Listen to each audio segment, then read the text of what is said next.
हमारे पास कुछ अलग कहने के लिए नहीं है, कुछ अलग बोलने के लिए नहीं है, लेकिन मैं दो महत्वपूर्ण बात आपसे करना चाहता हूं।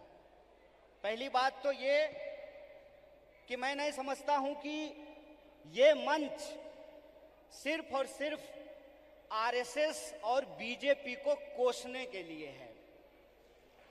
ये मंच सिर्फ और सिर्फ मोदी जी क्या कर रहे हैं इसके बारे में बताने की है, क्योंकि वो तो आप सब लोग जानते हैं। वो आप सब लोग इसलिए जानते हैं कि इस विपरीत परिस्थिति में भी वह पथ क्या, पथिक कुशलता क्या, जिस पथ में बिखरे सूल न हो, नाविक की धैर्य परीक्षा क्या, जब धाराएं प्रतिकूल न हो। इस दौर में भी कोई इंसान अगर भारतीय राष्ट्रीय कांग्रेस का झंडा उठाए हुए है, इस दौर में भी कोई नौजवान अगर यूथ कांग्रेस का झंडा उठाए हुए है, इस दौर में भी अगर कोई विद्यार्थी एनएसयूआई का झंडा उठाए हुए है, इसका मतलब वो सत्ता के लिए नहीं, सत्य के लिए संघर्ष कर रहा है। इस बात को हमको याद रखना चाहिए। इसलिए बीजेपी क्या है, मोदी जी क्या हैं, आरएसएस क्या है, मैं इन चीजों पे अपना वक्त जाया नहीं करना चाहता हूं, क्योंकि हमारे वरिष्ठ नेताओं ने, हमारे वरिष्ठ साथियों ने, हमारे वरिष्ठ कार्यकर्ताओं ने इस बात को बखूबी समझा दिया है। वो क्या कर रहे हैं ये हम जानते हैं। हमको ये समझना होगा कि हमको क्या करना है। आज जब हम इस कार्यक्रम में शामिल हो रहे हैं, जिस कार्यक्रम का नाम है बेहतर भारत की बुनियाद, तो हमारा फोकस इस बात पे होना चाहिए कि यूथ कांग्रेस का कार्यकर्ता होने के नाते, भारतीय राष्ट्रीय कांग्रेस का कार्यकर्ता होने के नाते, एनएसयूआई का कार्यकर्ता होने के नाते, सेवा दल का कार्यकर्ता होने के नाते, महिला कांग्रेस का कार्यकर्ता होने के नाते, इंटक का कांग्रेस कार्यकर्ता होने के नाते, किसान सभा का कार्यकर्ता होने के नाते हम इस देश की बुनियाद के लिए क्या करना चाहते हैं। इसीलिए आपको अपनी जिम्मेवारी समझनी पड़ेगी। कितना गंभीर दायित्व आपके कंधे पे है, इस बात को आपको समझना पड़ेगा। आज देश की बागडोर पंडित जवाहरलाल नेहरू के हाथ में नहीं है कि जिन्होंने किताब लिखी थी डिस्कवरी ऑफ इंडिया।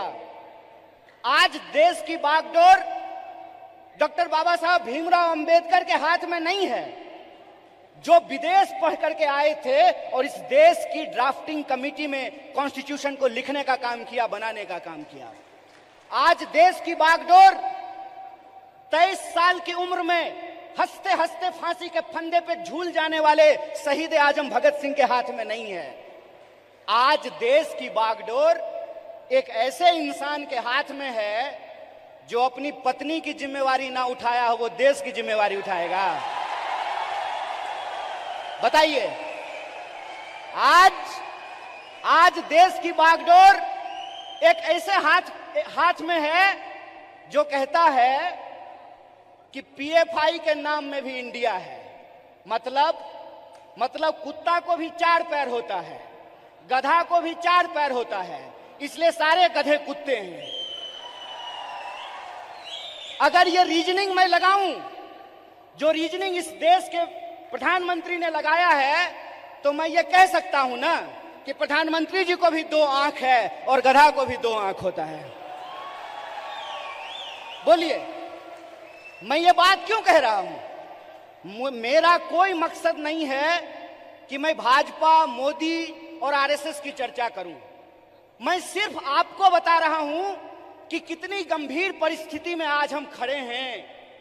इतनी गंभीर परिस्थिति में खड़े हैं कि संस्थाओं को तो छोड़ दीजिए, व्यक्तियों को भी बोलने का अधिकार नहीं है। इसीलिए जब आज आप यूथ कांग्रेस का झंडा अपने हाथ में उठाए हुए हैं, जब आप कहते हैं यूथ कांग्रेस जिंदाबाद, इसका क्या मतलब है?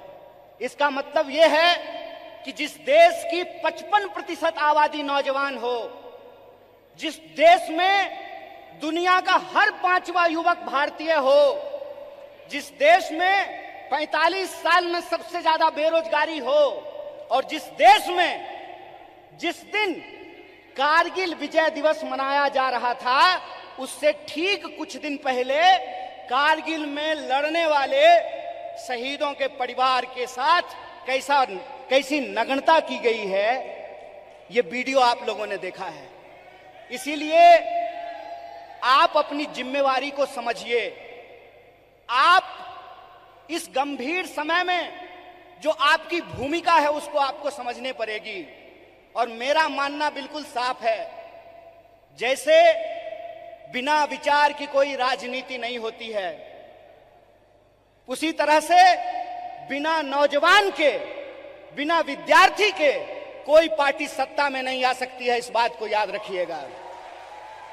अगर आप चाहते हैं कि इस देश में सत्य का शासन हो और सत्ता पे बैठे हुए लोगों का जो अहंकार है, उस अहंकार को चकनाचूर किया जाए, जिस लोकतंत्र की बुनियाद पर, जिस जमहूरियत के दम पर आज उनको कुर्सी पे बिठाई गई है, अगर आप उनको नीचे उतारना चाहते हैं तो इस बात को आपको समझना पड़ेगा कि इस देश के नौजवानों और विद्यार्थियों को सबसे बड़ी भूमिका निभानी पड़ेगी। अगर भारतीय राष्ट्रीय कांग्रेस शरीर है तो एनएसयूआई और यूथ कांग्रेस को दोनों हाथ मलना पड़ेगा। यह बात हम लोगों को समझना होगा। जब तक इस देश का फर्स्ट टाइम वोटर, जिसके मैसेज में, जिसके स्नैपचैट पे, जिसके इंस्टाग्राम में, जिसके व्हाट्सएप पे झूठ परोस करके, मिस इंफॉर्मेशन परोस करके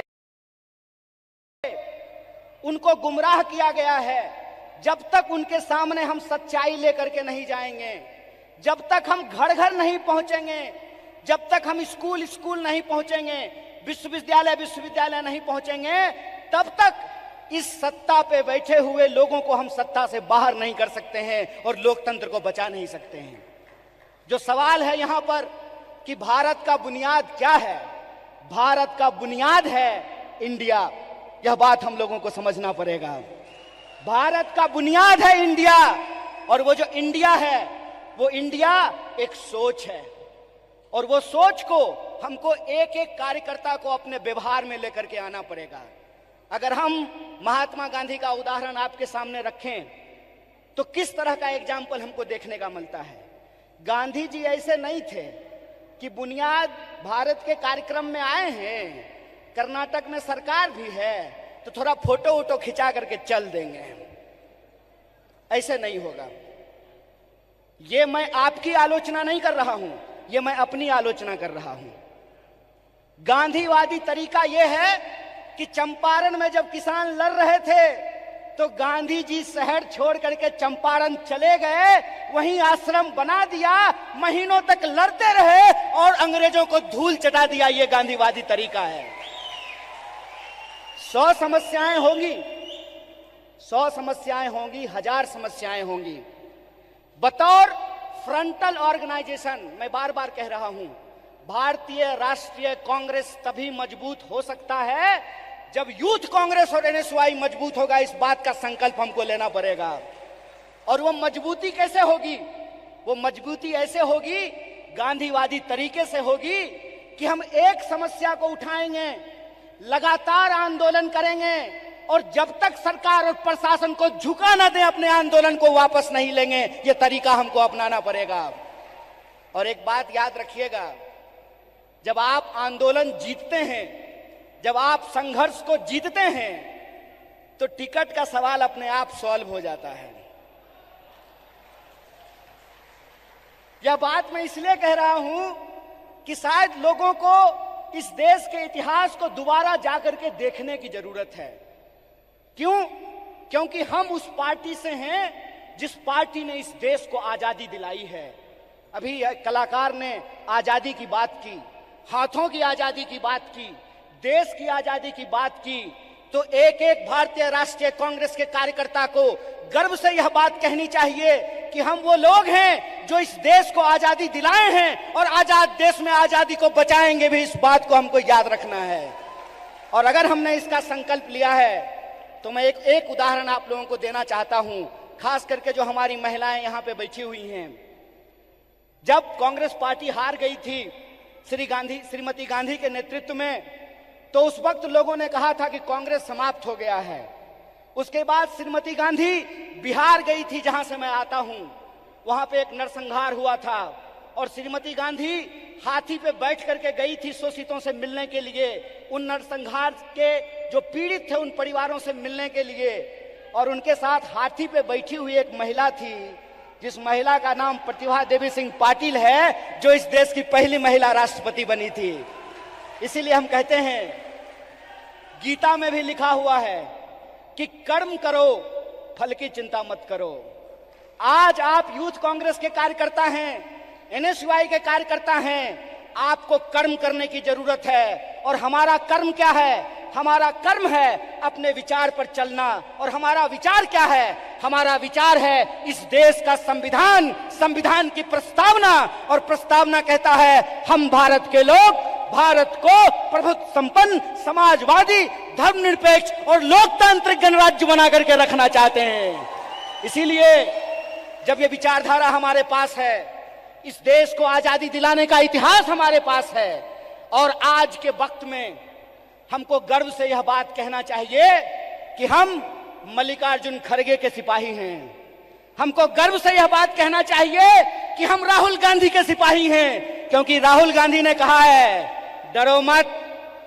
और उनको डरने की जरूरत नहीं है जो किसी के खिलाफ गलत नहीं किए हैं।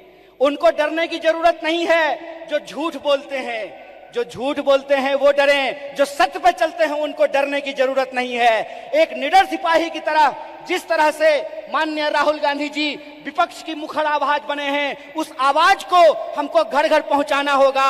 और इस देश की जो बुनियाद है, भारत की जो बुनियाद है, वो इस देश की संविधान की प्रस्तावना में लिखा हुआ है। उस प्रस्तावना को हमको घर घर लेकर के जाना पड़ेगा। कई बार कार्यकर्ता आकर के हमसे सवाल पूछते हैं कि हमको वैचारिक कार्यकर्ता नहीं मिल रहा है। साहब, गांधीवादी एक तरीका है कि सत्य को किसी गवाही की जरूरत नहीं होती है। और गांधीवादी तरीका यह होता है कि आपको बोलने की जरूरत नहीं है, एक्शन ही आपका कम्युनिकेशन होना चाहिए। आपके एक्शन में वो सारी बातें दिखनी चाहिए। एक बात कहिए कि मैं बहुत महंगा शर्ट पहन करके, मोटा मोटा सोना का सिकड़ी पहन करके, 5 करोड़ का गाड़ी लेकर के आपके पास आऊं और मंच पे खड़ा होकर के गरीबी पे भाषण दूं, आप हम पे भरोसा कीजिएगा? एक्शन ही कम्युनिकेशन होता है। हमको अपने एक्शन को अपना कम्युनिकेशन बनाना पड़ेगा। और हमारा कम्युनिकेशन बिल्कुल साफ है। हमारा कम्युनिकेशन बिल्कुल साफ है कि यह देश सबका था, सबका है और सबका रहेगा। यह हमारा संकल्प है। हमारा संकल्प है कि इस देश में पैदा होने वाला कोई भी व्यक्ति, चाहे उसकी जाति कुछ भी हो, इस देश में पैदा होने वाला कोई भी इंसान, चाहे उसका लिंग कुछ भी हो, इस देश में पैदा होने वाला कोई भी मनुष्य, चाहे उसका धर्म कुछ भी हो, वो इस देश का नागरिक है। और नागरिक होने का मतलब होता है कि राजा का बेटा राजा नहीं बनेगा। लोकतंत्र में वोट से तय होगा कि हमारा शासक कौन बनेगा। और यह जो लोकतंत्र है, यह लोकतंत्र ही भारत की बुनियाद है। यह लोकतंत्र ही भारत की बुनियाद है। और इसी लोकतंत्र को बचाने का काम यूथ कांग्रेस के एक एक कार्यकर्ताओं को करना पड़ेगा। हम जो झंडा अपने कंधे पे लिए हैं, यह झंडा सिर्फ एमपी एमएलए बनने के लिए नहीं है। यह झंडा इस देश की आजादी को बचाने के लिए। इस बात को याद रखिएगा। इस देश में 2 तरह के लोगों के बीच लड़ाइयां हो रही है।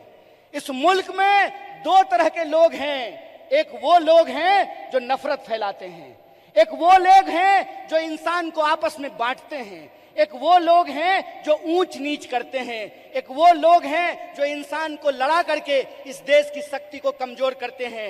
एक हम वो लोग हैं जो नफरत के खिलाफ हमको मोहब्बत की आवाज को बुलंद करना पड़ेगा। और आखिरी बात बोल करके खत्म करूंगा। जब साहब गा रहे थे तो इनकलाब की बात कर रहे थे, लेकिन हमारे कुछ कार्यकर्ता उसको मोहब्बत की तरह ले रहे थे। तो आखिरी बात बोल करके खत्म करूंगा कि जो नौजवान इश्क नहीं करता वो इनकलाब भी नहीं कर सकता है। जो इंसान मोहब्बत नहीं कर सकता वो परिवर्तन भी नहीं कर सकता है। हम इश्क करेंगे, नफरत को हराएंगे, संविधान की आवाज को बुलंद करके इनकलाब लेकर के आएंगे और हम उस रास्ते पे चलेंगे जिस रास्ते पे महात्मा गांधी ने चला और एकता का संदेश दिया। हम उस रास्ते पे चलेंगे जिस पर पंडित जवाहरलाल नेहरू ने चला और साहस का परिचय दिया। हम उस रास्ते पर चलेंगे जिस पर डॉक्टर बाबा साहब भीमराव अंबेडकर चले और समानता का बात किया। हम भगत सिंह के वासी हैं, हम भगत सिंह के वासिंदे हैं, हम भगत सिंह के वारिस हैं। हमको भगत सिंह के सपनों का देश बनाना है, गांधी के रास्ते पे चलना है और अंबेडकर के विचारों को आगे लेकर के जाना है। इसी आशा और विश्वास के साथ कि भारत की बुनियाद इंडिया में है और इंडिया की जो शक्ति है उसको हमको जोड़ना है। एक आखिरी नारा बोल करके अपनी बात को खत्म करूंगा। मैं विद्यार्थियों के कार्यक्रम में कहता हूं, जुड़ेगा विद्यार्थी, जुड़ेगा विद्यार्थी, जुड़ेगा विद्यार्थी, उसी तरह से जुड़ेगा नौजवान, जुड़ेगा नौजवान।